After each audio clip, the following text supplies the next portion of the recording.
Stats to the Stats Effect podcast, a show where three friends gather each week to talk about games and other cool stuff. My name's Michael. To my right is Justin. Hello. And to my left is Zach. I mean, What? wait, Zach's not here?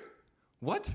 Oh, yeah, that's right. Zach is doing Chad stuff or something. So we had to bring on our producer Wesley, and he's gonna join us today. Yep, he sure is. Thanks. Welcome, I suppose. Spent the last 45 minutes getting picked on for being old, but yeah, not nice. Well, you're just getting started, so let's get right into it. Yeah, what we let's want to do talk about today is take advantage of our older producer Wesley with some more experience, who's maybe played some games that maybe not the rest of us have that much experience with, and we're going to talk about some of the stuff that some of the games that have shaped Wesley's childhood. And maybe how those games have impacted us, and maybe hopefully get you interested in some of those. It's almost like traveling back in time. Yeah, it's like we're in a little bearded time machine, and we're just on a ride. Really? That's the direction great. you choose to go with this? Yeah, a that's little right. bearded time Okay, machine. so I love it. Let's start at the beginning, right? Yes. We asked Wesley, what was the first game you played, Wesley? And we're going to ask you again now on camera. What's the first game you played, Wesley? The first games I ever played were on old school Commodore 64. They're like the original. Hold on now. I just heard 64, but not Nintendo 64. What the hell is a Commodore? Yeah, I have no idea what this thing is. Oh, it was the original home PC that was. So it's not a marketed to dog the breed? public. Isn't that No. a dog breed, a Commodore? No, I think Pompadour? What am I thinking of? Commodore. Tell us about Commodore's a military rank as well. Oh, is it? used to be. Okay. I didn't know So that. first Interesting. Okay. home PC, you said, right? So Yeah, it's before the Apple even was a known thing. Really? Oh, so it's not actually a dedicated game console. It's a PC, basically. Oh yeah, no, it was just a home PC and Interesting. just Okay. for productivity and whatnot, and it was all it was before they really had the GUI interface, like with the graphical interface. this thing for was all computers. command line? Yeah, it was all text based. Oh my God. Wow. It was MS DOS. Like Now, how old were you like playing on this thing? 5, 6. Jesus. Now, did it have a normal keyboard? Did it have a mouse? Like, Yeah, what it was the had the old- technology like back then? Yeah, it had a keyboard. I don't remember mouse. We didn't need a mouse. You didn't have a GUI. There was no mouse necessary. Oh, wow, that's right. It was all. That's Goodness how. That's gracious. part of the reason I know how to use a computer without a mouse, because I grew up with one. But it was all text based. I remember even this is back when not only did you have the large 10-inch floppy disks, but you also wrote programs on audio cassette. Okay, Tom, What? 10 inches. 10 inches. I That's think there was 10 huge. inches. Yeah, that's like this for anybody. Yeah. Well, like this for anybody watching. Yeah.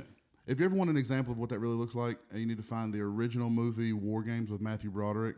The computer he uses original size floppy disks that were for personal computers. I don't think I've understood any words that are coming out of your mouth. I don't know what that movie is. I don't know what Commodore 64 is. I don't know what a 10-inch floppy disk is. I Well, don't feel like worry. I am in It's okay if you don't know what 10 I inches is, Michael. believe- Some of us do, and some of us don't. That's okay. True. I believe I may actually have a copy of this movie somewhere. Okay. If I do, I'm gonna be I honest with will. you. I wouldn't watch it if you gave it to me. Wow. I will just, for it. it's not He like. doesn't have a floppy disk player. How's he going to watch it? No. Speaking of dead formats. The premise of the movie was the dangers of intelligent computers. So Okay, that is okay. still a Like worthwhile AI? topic. Yes. Oh, yeah. Okay. About the fact that it didn't understand the difference between simulation and reality. That So does sound it thought interesting. it was doing a simulation, but it was actually doing things in reality that were dangerous. Wow. It's very it's all that. Okay. No We're matter way what too you off say. topic. We're way too off topic. Yeah. What are the games that you were playing on this Yeah. weird machine? I'll tell you honestly. I think what was the You said there were text-based stuff. You said you played a lot of RPGs. I played some RPGs like the old. I'm trying to remember the name of the actual game at this point. It was like Wizard. It's something I can't even remember now. What was it But- like though? Like you're playing. What do you do in a text-based RPG? Is it like a roguelike where you're in like a little dungeon, you're walking around, or like what's? I think Well, most yeah, it's people all don't that even know stuff, what but that means. the entire game is in your head. Because Okay. literally you're But just I getting hate commands. imagination. Well, in that type of game informed a generation. So in a way, it's almost like a choose your own adventure book. It really is, but you have to also keep track of what's happened previously because you give commands like walk this direction or turn this way or Yeah, search for this or attack and do that. You have to keep either you took notes or I was gonna say that's probably the easiest way to do it. Is like have like a piece of paper and you're drawing where you're going. Yeah, I to heard keep people track that's of the where most you're at. maps that's and the stuff. most efficient way to do it. Now, Yeah. granted, I played these when I was younger than the people that were playing them like on that level. Right. So I really didn't do that, which means my games didn't last very long and I died very quickly. Yeah. But the entire thing was in your head, which made you. Yeah.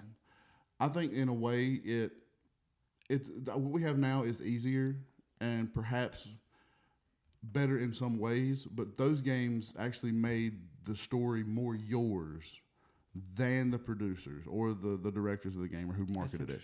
Yeah. They gave you parameters, but the entire world was in your head. You made it as you went along. So that creativity, that imagination is actually helpful later in life. Now, it can be distracting if you have chemical imbalances, but What on earth? because if you happen to be mildly ADD, you can get lost in your own head sometimes. Trust me, it's not fun. But it does lend to the ability to. Yeah, I see what you're saying. I think that's cool that, just the act of having to draw out your own map or something to figure out where the hell you are versus just pressing M and staring at something some idiot drew. Yeah. I mean, it's a completely different feeling. It feels like you're actually exploring this world instead of just, mashing buttons in some game like a moron. Well, also older games really like cool. that, because they had those kind of things and they didn't have a map. Did some of them come with like a real map in the box, and you're just like, "Whoa, dude, I'm exploring." I'm like, well, it also gives you another. I remember some of the early NES games did that. Like Final Fantasy, I think, did that, and like what were some other ones? Let's talk about Final Fantasy. You want to talk about Final Fantasy? Yeah, let's jump right into that. One more thing I want to make a point about that is the whole not having a map does have long-running impact to it, because now in 90% of games, I look at the map maybe twice. Yeah, you just have a natural I sense of video I game just direction. know where I'm at because I'm not used to. I didn't start gaming with a map handy. Okay. So I had to know where I was at all times and just keep up with it. So you're saying everybody else is on training wheels still? It's got like a mental map. No, I think just the later generations are more. They're more dependent on those types of things. Always being able to reference where they are. Yeah. So they don't have to keep up with it. It's not necessarily a bad thing. Yeah. It's just one less thing you have to keep in your head. Yeah. Okay. It has good and bad traits, I assume. Yeah. Well, let's talk about Final Fantasy a little bit. That's probably the earliest RPG that I have ever played. Was the first Final Fantasy on NES. It's the original recognized because of the way that the game was laid out. Excuse me. The good thing the interesting thing about the game, I'll say, was it was not super unique as far as the gameplay and whatnot. The story and the scope of it and the size of the game were what were impressive. Yeah. And the fact that you did have a storyline, but you weren't locked into it. You could go around. It was kind of like I hesitate to say something like Zelda, because that's still more linear than you'd think it is. Yeah, I see what you mean, though. You're not. It's not as strict. You have a little bit of freedom to go off the beaten path, but there's still like a line. You can explore the world, and stay off your quest for a long time, like you can in like the Elder Scrolls and whatnot here recently. Yeah. But that game also, while it encouraged that to a point, it also punished you, because if you went too far out of the boundaries of where your mission was supposed to be at, you ran into enemies that were 10 times your level, and you were just dead. Yeah. There was no defeating them. And save wasn't the same as it is now. I don't remember the save in the original one, but I remember like the later ones, like 7, 8, and 9. You had to have a tent or whatever. Yeah, it was probably ends or something. I remember in Dragon Warrior and stuff on the NES, dying in the middle of a dungeon is just absolutely brutal. You're probably losing an hour of progress. Easily. Oh man, I do not miss that. Me neither. Well, I mentioned the other thing that was innovative about the original Final Fantasy is because it was the first. It was the only actual Final Fantasy. That's the reason for the original title, because you woke up in a bed, you didn't know who you were, and you started the game from there. At the end of the game, when you defeat the final boss, the thing like shimmers, and you wake up in a bed, you don't know who you are. So the game is eternal. Spoilers. Yeah, wow, dude. Jeez. Spoiling a 30-year-old game. How dare you? Yes, I'll spoil something that's almost as old as I am. How do you think that compares to like the text-based type games you were playing, though, as far as like the creativity required from the player, or the openness in the story, or like the ability to create your own adventure? The creativity definitely goes down a little bit, but not as much as it does with the more linear type games, because they box you into exactly what you have to do. The kind of stuff we see like 95% of the time today. Yeah, because they're easy to churn out. Because it's not open world. You can make you make really great backgrounds, but you don't have to worry about the detail of like those walking backgrounds. through all those doors you're just placing in a hallway or whatever. Yeah, so I mean, like you're just walking down like good example of that's Final Fantasy X. It was open-ish world. There were some places it was massively open, but the rest of it was just straight down hallways. Yeah, and you could like see off into the distance and like see trees and valleys and hills, but they don't have to devote the amount of computing power and memory to those things. You're on a set. Those aren't real places that you can go. They're part of the world. So they can just make really pretty pictures and have them there, and then just have it referenced from different viewpoints as you move. So it's different necessities on the systems. Yeah, I appreciate that though, because like I wouldn't be good at creating my own story in a text-based adventure game. I'm not that creative. I don't have that kind of a mindset. So I appreciate when a thrilling story is set before me and I can just experience it like it was. You like to be spoon-fed. I kind of do. Sometimes I do. Sometimes I do. See, I think you would find actually that while you would be uncomfortable a little bit at the beginning, the more you played it, the more comfortable you would be because then, like I said, it's all in your head. So so you don't have to look at the screen and say, "Oh, here's what this enemy looks like." Like when they said. Like a goblin or ogres or something. All it was in my head.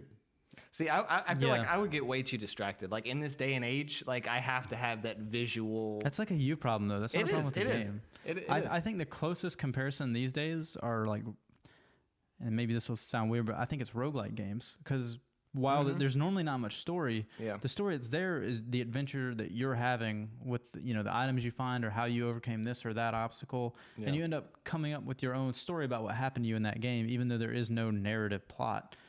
And I think that's about the closest we have today because I think a lot of people will share your opinion that, and I guess I do too to a degree. I think just flat out text, a lot of people need a little bit more to go on than that to keep them interested in a game. And that's just like where society is. Like, yeah, we but need that I think feedback. that the potential to have all that freedom of just, hey man, I need you to go and, rescue this princess in this castle and just saying, you know what, I'd turn around and go south instead. That sounds awesome. And I wish that there were more games like that. I don't think that Skyrim or like Elder Scrolls or Fallout really do that. I mean, they do it to a point. I mean, because you can go on those games and you receive your main quest line, but you can completely ignore a said quest line. You can, but if those other things feel emptier in comparison. I feel like the best game that has accomplished this is Breath of the Wild so far, in recent memory. And I couldn't even get off the daggum cliff. What? I could never find a little cape thing. Anyway. Michael can't handle old games. Wesley can't handle new games. No, I played other new games just fine. That one, Why not? What's going on with that? Something you didn't click with you, or you just like I had an issue where I haven't played it long enough stretches to actually get the map down in my head. So the game does seem huge. So it is absolutely huge. You do have a map button, man. I mean, I keep forgetting about that because I don't typically map that in my head. And I mean, you're on the plateau, right? That's one of the cool things about the game is it has these high elevation areas where you can just look around and actually get a feel for the topography of the area. The way Breath of the Wild is designed is it even from any given vantage point, you can't see everything in the world map.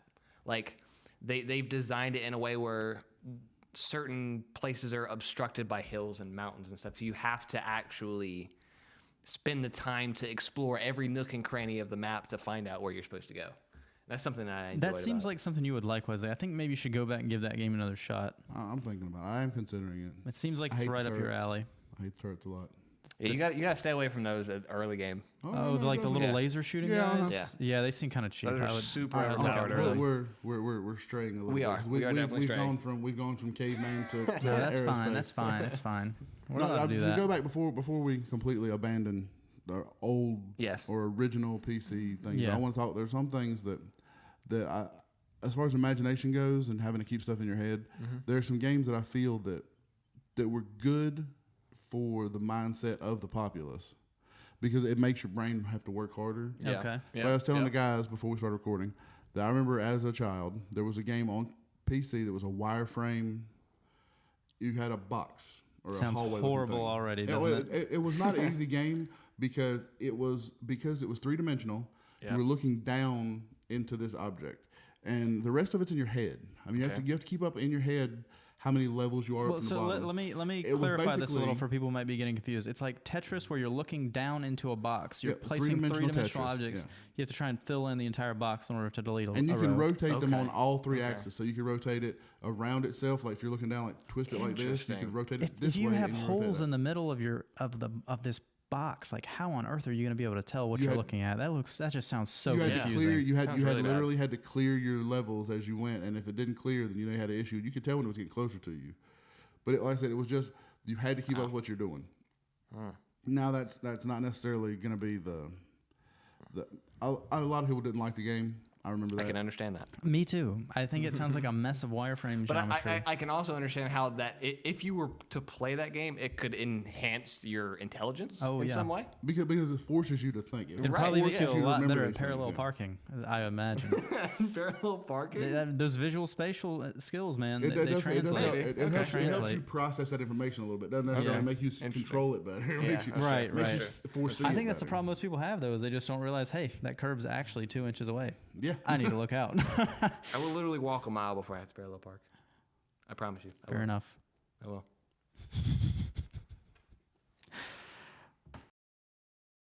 So, Wesley, there was one other PC game you mentioned that you wanted to talk about before we move on. What was that?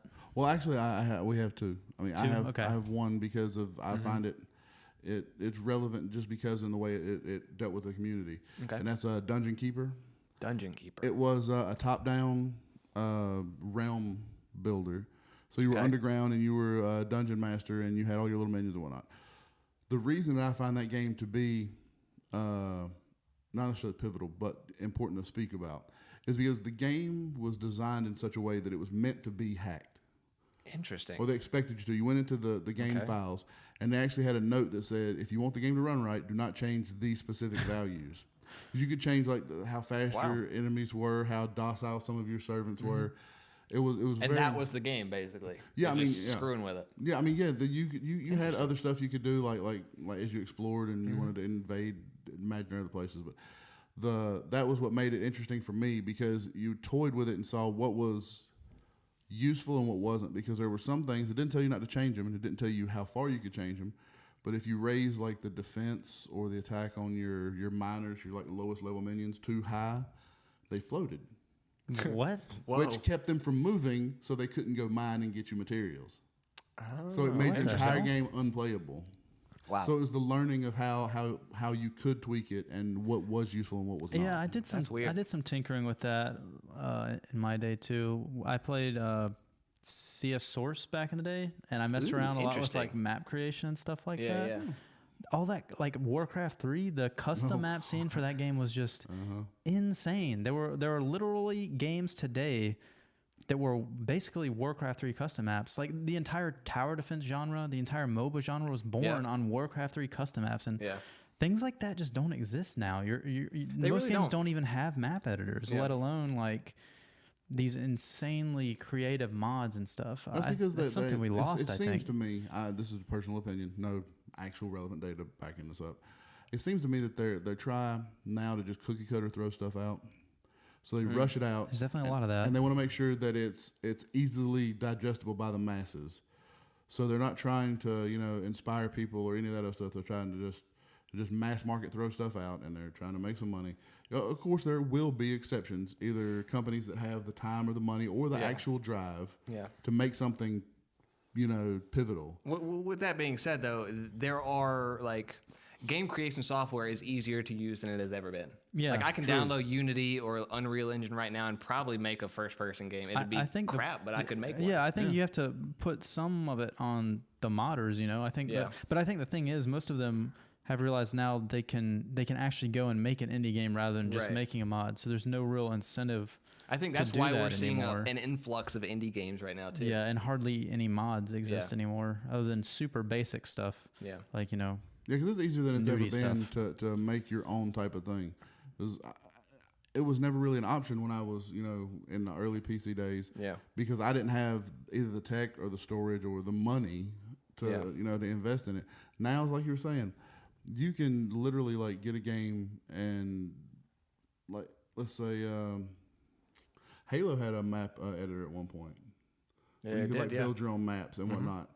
that kind of thing not only enhances gameplay, but it enhances the creativity of the people. I mean, speaking of mods and speaking of Halo, everybody's probably heard about this by now, but I think it was late May, early June, might have been April. They had there was some kind of free-to-play online PC Halo game they were going to release in Russia. This was like an official Microsoft thing. Okay.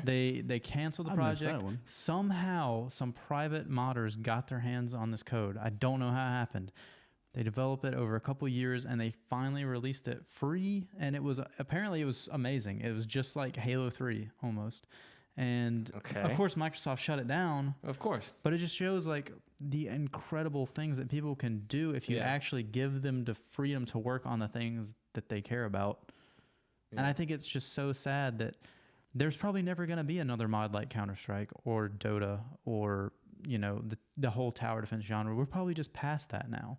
And to me, that's really sad. I feel like we've lost something valuable that was unique to video games and gaming, I mean, and it's that's, just gone. that's on people as a whole, though, because like I said, with the technology we have, those people can make those games. Like if somebody wanted to make a new MOBA or whatever, they can do that, and they can put it on whatever platform they want to, pretty much now with publishing and indie games and all that kind of stuff. So I think it's. I think there's barriers to entry now when you have to get Unity, you have to pay for a license. There's no longer just, oh, I can use all these assets from Warcraft 3. I mean, if you've ever played the original Dota, almost every single hero, bar like maybe 2 or 3, like everything is ripped straight from the Warcraft 3 game. It's all just reused assets. If one guy has been making it for the longest time, I don't know if that would have been possible if he had to, create all of his own IP. I just don't know. And I think there's barriers in place for people that want to make games now that just didn't exist back then. And I feel like we're losing out on potentially very creative games because it's just harder to get that kind of stuff made now. And people's standards are higher too, Like you can't have an ugly game even if it's fun. You just can't anymore. I think that's sad as. Yeah, I get where you're coming from. I guess you're right, man. I mean, I get where you're coming from, but I also think that some of the it is kind of sad that we can't that some of those conditions really do exist. But as far as informing people of stuff, it falls to the ones of us who have been playing these types of games, especially if something gets modded or like repatched, is try to expose people that are maybe a little younger than us, haven't been exposed to them. Yeah. Granted, it's going to be a huge step down, and a lot of times they'll look at you. I've had this experience and say, "Okay, this is simple. I don't really need this." But if you can just expose them to it, you give them that extra perspective, extra point of view. Yeah. And it can even if they don't enjoy it, the fact that they've seen it informs some of their thoughts. So you're at least helping them to have a wider breadth of knowledge. I agree. We need to teach people about games. We need to broaden horizons so that people don't think of video games as just Call of Duty and Mario. Oh, there's a lot of history to video games. Yeah. And that people don't appreciate. Yeah, and somebody has to keep track of all that. Yeah. There's nothing I love hearing about more than like the competitive scene of some kind of dead game. That fascinates me. Why were you playing SOCOM 2 on the PS2 instead of anything else you could have been doing with your life? Literally, why was this gun the best? Why did you guys hate this map? What kind of glitches did you guys abuse? That kind of stuff is so interesting. It's to me. almost like reading classic literature, like researching it's like Shakespeare, some dead guy's diary of like I was in World War I in the trenches. There was mustard gas everywhere. I was playing SOCOM 2 with a broken controller. Everyone's headset was garbage. That's just fascinating, man. That's history. That's our living history. I forgot PS2 even had online.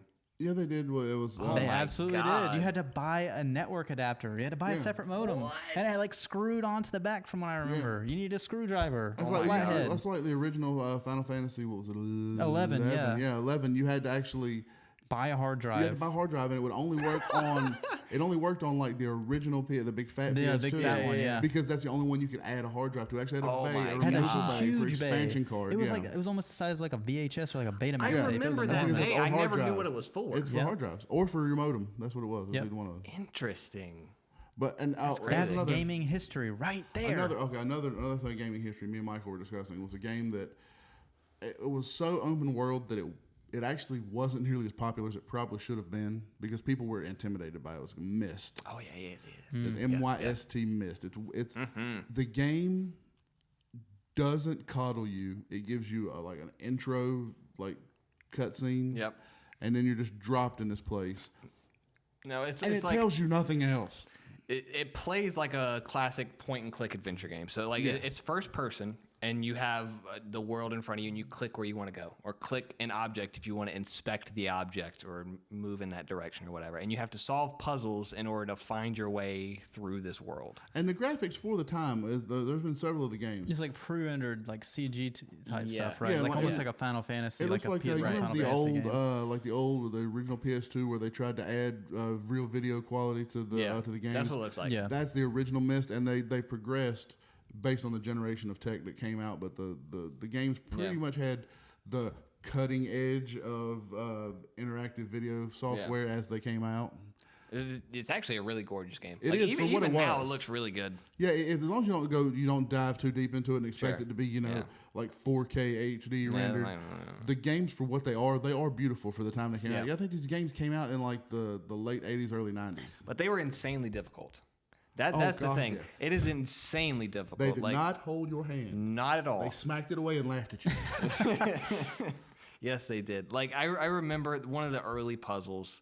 You have to, what was it? There's like a rocket ship, and you have to match there's like you go into this room, and you're looking at the constellations. You're gonna lean back in the chair, and you're looking. It pulls it down on you. I remember telling Yeah. and you like spin it around. You gotta line it up, but you don't know that the pattern that you need for that comes from a different part of the game that you have to solve an earlier, easier puzzle, and it drops you in this other place, and you walk around for 3 hours, and you find the thing. Oh my And god! you better remember exactly how it looked because Now, it'll see- take you 3 hours to get back to it. Oh God! I kind of vaguely remember like the constellation puzzle. You go to a certain area and solve this puzzle with symbols, and you get a date, like November 9th, 1994 And or you whatever. plugged into the machine And you with go the back, headset, you go back to that machine with the constellations and plug that date in, and it will bring up a certain constellation that happened at that date. And you needed that in a different room. And you write down that Oh constellation. my god! And you go to a different room and plug in that constellation. It'll give you another clue. Now to this is all somewhere without else. quest markers, right? No quest markers, no map? no notifications, no nothing. You just gotta figure that Now out. you guys now said the this game game came did with come with a notebook. A notebook. Yep. And if you didn't use it, you didn't finish the game. I think that's Unless cool, you were man. That's kind freak. of cool. I mean, just one of those people that freakishly remembers everything. Yeah. yeah. That's the only way that you could not use the notebook and actually. That's kind of progress. sweet, honestly. I mean, you could not. It's just so hard to make a game like that now. It I really know. is. Dude, Understandable, it would, yeah. Nobody would play it, and it would never sell. That's kind of sad, man. But It's kinda honestly, sad. Myst is one of my top 5 games of all time, ever made. Yeah. Just point blank. Period. I'm not sure that I had convinced myself to sit back down and play the original one again because it made me crazy. I would for nostalgia reasons, For but about not an hour, to and then actually you'd say enjoy no. it. You play Yeah. about an hour, you'd be like, nope, Yeah. nope. I remember why I only played this once or twice Yeah. because I hated it. It doesn't sound like Because it something beat you would in the play more than face, once. even if you were a decent gamer. But the story was really cool too. Yeah, It was the story and the way that they did the like the cinematics for it were actually very well done and very well thought out for the time. Yeah. And it's like it takes place in this weird alternate reality where you're trapped inside different books that have different worlds in them. And you can trap people in the books. What? And there are people imprisoned in certain books, in certain realities that you have to go free by getting pages from other books, I think. Isn't that how it Which is works? actually which is actually something they stuck with throughout the games. It Yeah. always stayed with the different books or different worlds theory. I think they were called ages, actually. Yeah, that's exactly Yes, what they were. yes. Cool. And yeah, it didn't try to change that and revamp it. It just stuck with that, and you just had different home Yeah. worlds where you started your quest. Now, from. granted, over the games, I'm sure it got really convoluted, like any story yeah. would. Some of it did, yeah. I'm Yeah, gonna say right now, 'cause probably. I played the first 3, and I think Michael said he thinks that there are 5 of them. We're not exactly sure. Yeah. I didn't try to find anything past the third one because the first one was 1 disc, the second one was 4 discs, the Oh third my one was God. 6 discs. Good What on I earth? was done trying to hold, 6 discs. Jesus Oh my God. Christ. and it wasn't like you loaded all of them. No. That's back when you had to have the disc. Well, sometimes you still do. So when you got to a certain point of the map, it didn't hold any more on that disc, and it didn't put it on your system because that's back when Oh storage my on computers in God. those days was. You think everybody's got like their 250 gig hard drives now, and they're all this other stuff, but back then I remember that a hard drive was about that big, about that wide, about yay long, Oh my God. and like 10 megs. What? Oh my God. That was like That's the earliest crazy. thing. Like you could. I don't even like, believe you. You could not even like store the games. Like that's why you had the large floppy disks on the older games because the computers were just large enough to hold the operating system. Wow. All the exterior programming, whether it was games or productivity or anything, was actually held on the disk. Ugh. Oh yeah, Ugh. trust me. Oh, trust me. Wow. All right, well, see, let's try to transition a little away from PC. We spent quite a while on that. Yeah, Yeah. we did. Let's. I have another game that I like basically because apparently I do occasionally like a straightforward, like a straight run through game, like Ninja Gaiden or something like that on the old like NES or whatnot. I was pronounced it Gaiden. Is it Gaiden? Don't argue with him Ninja about it. Gaiden guy. No, he has a good point because I don't know. way it's I never knew. spelled. I never knew. the reason I pronounce it that way is because I was very little and that's the only way I could say it. Gotcha. You were probably introduced to it at a later age. But Ninja Gaiden. Gaiden, yeah, I mean, it probably is. He's probably right. I don't know. But Anyway. as was a game, Legacy of Kain. Now there's several of these games. I've heard of these. Yeah, it's The a one big that I series, remember the think. most was Soul Reaver. It was, I believe, on PS. I remember playing that on the or Pizza PS2. Hut demo, dude. Yeah. What? Dude. Yeah. Dude. But the Pizza game- Hut demos. Croc, Legend of the Gabos. Yeah, you know it. The game, the thing about the game was it was Tank controls, man. Oh, I miss those days. No, I don't. PS1 was the worst. I'll be honest. It was the worst. No, I think Everything besides Spyro the GameCube Dragon, was honestly, I worse. could just Anyway, pass on. No, each one of the games had their own individual storyline, but they all tied into each other. So it actually did run like a series. Yeah. But each game came at a different timeline. It wasn't specifically linear. So it's like more like the same universe, not necessarily the same same universe. plot. Gotcha. Yeah. Oh no, actually, some of the ways they tied into each other still were useful in other games. It was weird. Some of them tied together better than others. Interesting. But the game in its majority, it did have enemies. You did have stuff you had to run around and do. But in majority, the game was a puzzle game. Okay. And it was puzzled to the fact where you either you had to move this or do this. It also had the like the soul realm where you like shed your physical and we're in the soul realm. So it was And there almost would be- like parallel worlds, like a link to the past, dark world, light world type of thing. Well, it was to where you like what was in the physical world was not necessarily what would be in the spirit realm. So you'd have obstacles that weren't there in one realm. Things would be closer, further away. You'd have like Gotcha. inscriptions on the walls that weren't there. So it's how you get your clues for your actual. Okay. This puzzle. sounds almost That's like kinda Metroid cool. Prime 2. Yeah, a with the- little with bit. the dark- How do you with go the back dark and world. forth between the spirit world and the normal world in that game? Well, for the long, I think earlier in the game you didn't really have a choice. Like you died and you went there. You had. Oh, to so find a way you to go get there back. when you die? Oh. That's kind Yeah. of sick. Interesting. Yeah. So sometimes you want to get killed in order to go there? Well, no, actually, later in the game or later in the game series, you could just choose to switch. Yeah. Right. Okay. But if you fell prey to something at the thing, you just collapsed. Yeah. That's kind of That's interesting. cool. I like that idea.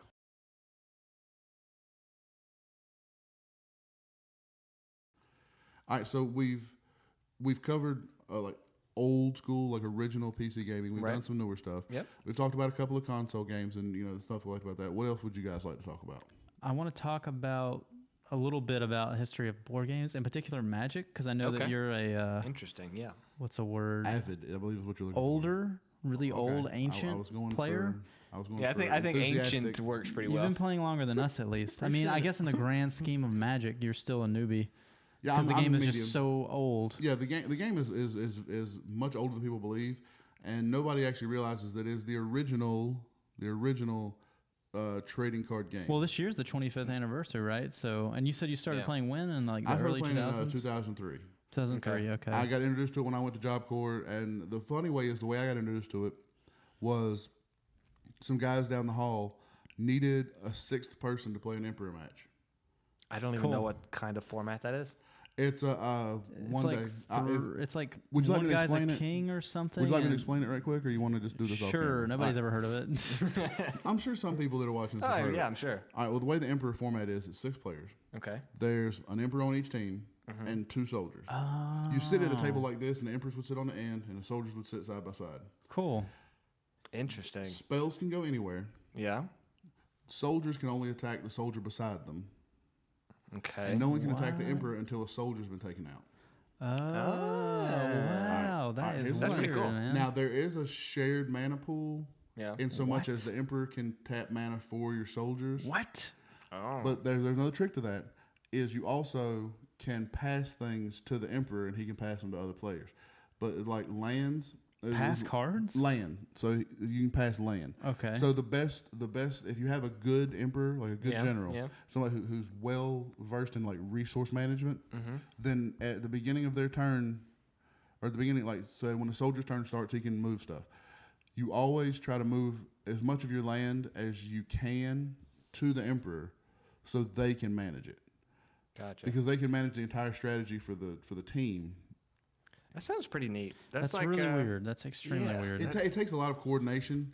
And it's almost like turning Magic into a real-time strategy game. Yeah, and the thing about it is the soldiers each have individual life, and so does the Emperor. Yeah. Wow, that's weird. So yeah, it's one of those things but see, I was a brand new player. This is back in Onslaught block for anybody who wants to go back and look and see what kind of cards were in there. There was a big focus on specific creature types for colors. Like white was cleric, black was zombie, red was goblin, green was elf, and blue was wizard. I mean, though they had avatars and the whole 9 yards and stuff, was really focused on specific creature types and specific racial type abilities. Okay. Like the merfolk and stuff that they're doing now, the tribes. Well, it's like you had the best way to explain it is you had specific statuses or abilities that were presumed to be with those colors. Like white had lifelink, probably. It had lifelink and vigilance. Which Gotcha. wasn't called vigilance then. It was just does not have to tap to attack. Green was trample. Yeah. Black was fear, which is now intimidate or something. What's the new fear? I guess the closest would be like menace. I don't think there is an No, exact... menace requires 2 blockers. Yeah, I don't think there is a fear anymore. Yeah, fear cannot be blocked except by black and or artifact creatures. Blue was flying, believe it or not. Red was haste. And I think that we covered all of them. Yes, we're going to do that.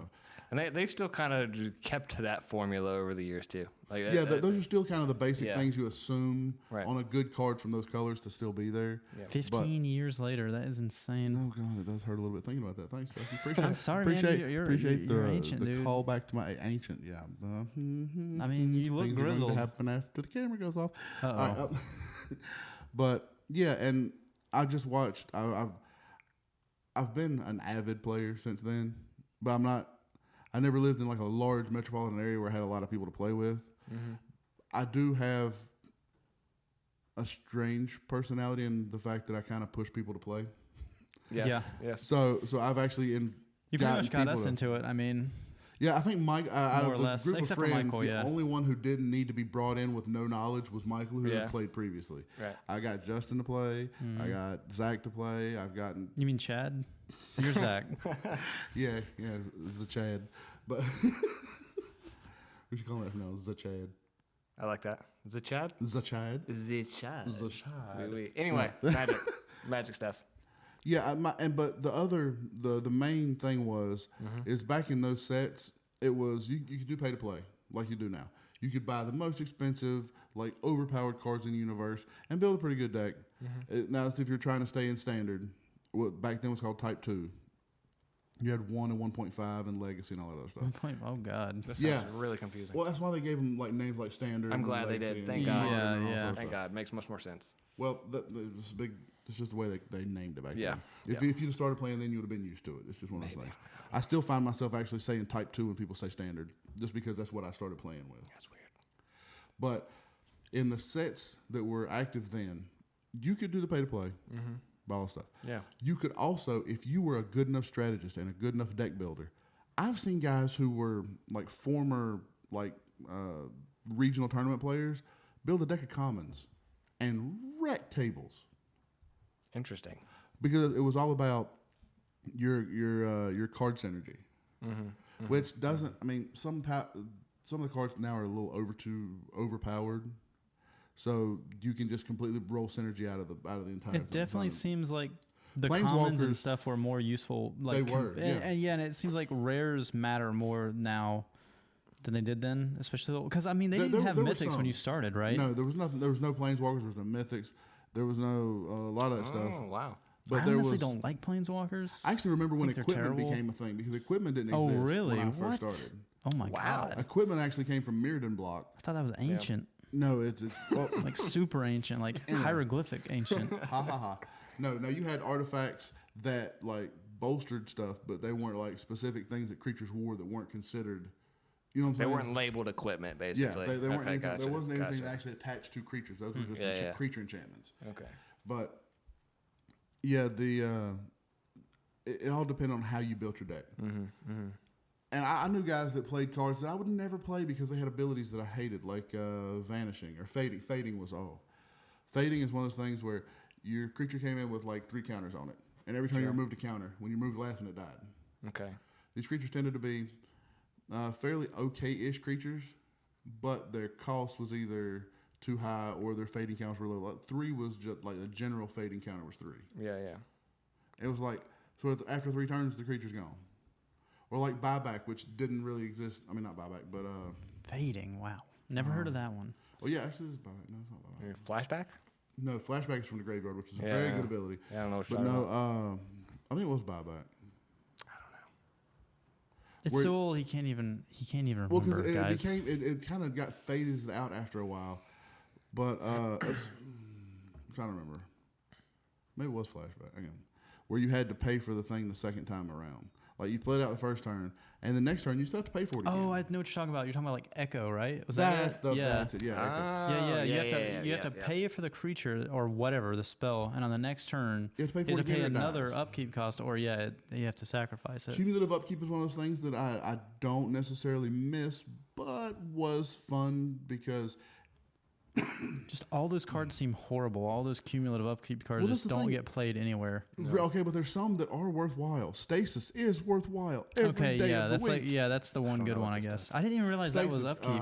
Stasis costs a cumulative blue every turn. Is cumulative blue. So that means it's one more, right? Yeah, so it's 1, then okay. 2, then 3, then 4.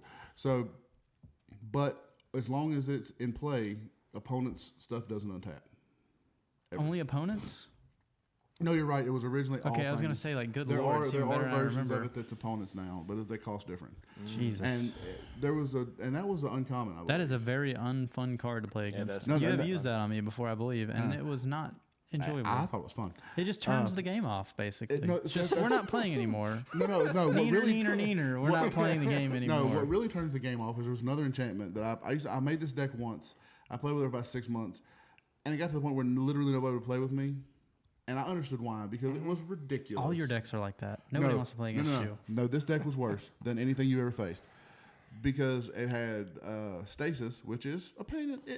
It's one of those things that you really shouldn't play more than once or twice. Yeah. Unless it's central to your dynamic. Unless you want to get punched in the In nose. the throat, yeah. But I also paired it. It was a blue-white deck. So the other enchantment that went in that deck was Kismet. Kismet We don't know states- any of these cards. yeah. that's what I'm So- saying. Kismet, I think it was like a 4-cost enchantment that said all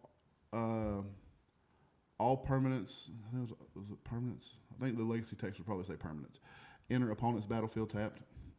So Oh no. including land. Oh, So everything my you played God. was insta tapped. That's And as long as I had the money to no. pay for, see, here's the thing. But there was a card strategy there because there was That's a card horrible, called dude. Capsize. It cost a blue, 2 blue and 1, or a blue and 2. There's 3 to play, and it had a buyback of no, it was 2 to play and had a buyback of 3. So you could keep it going to graveyard and keep it in your hand. Capsize said put target permanent in its owner's hand. So at the end of your turn, Oh my god.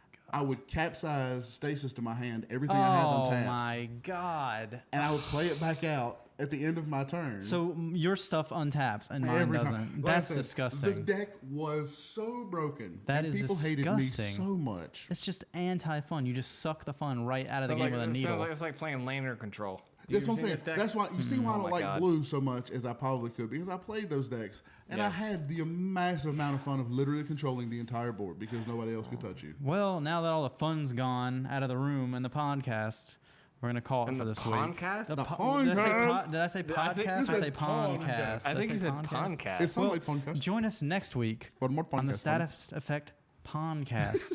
Okay. Hopefully Zach will be back, or Yeah, they're Chad, tired of and Zach will be spending so much gone. time I talking to me. don't know I who we're calling what anymore. I don't either. Zashad.